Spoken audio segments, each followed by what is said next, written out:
I know that the video conference will take place shortly on the Brexit negotiations, but will the pandemic change the response that the European Union provides and change its approach? Is it likely to change it in a significant way? And will there be different subjects which are prioritised on the European Union side in the negotiations? You have said that the pandemic will change everything, but I'm not sure if that's true.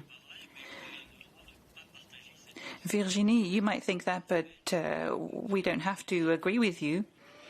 I just want to remind you that the negotiations between the EU and the UK have been going on for a long time. And it's not as if we just met last Friday and came up with an agenda.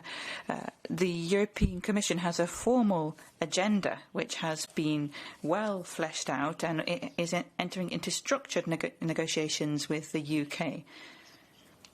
The issue now is to try to make sure that the UK's exit from the EU and the transition period, if it's not extended further from the end of the year, set a threshold for our negotiations with the UK going forward, pandemic or no pandemic.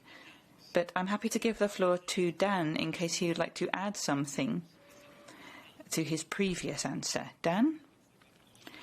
Yes, thank you, Eric. I don't really have much to add to my previous answer. The only thing I want to emphasise is that, of course, we have come up with a very comprehensive agenda on all kinds of different topics.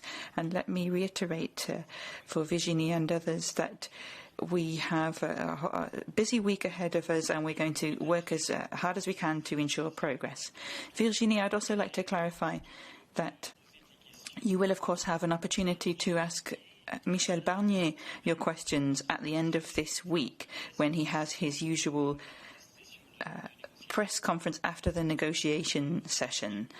So he himself can explain to you what, if any, the limitations this crisis might have on the negotiations or on the way in which the negotiations pan out.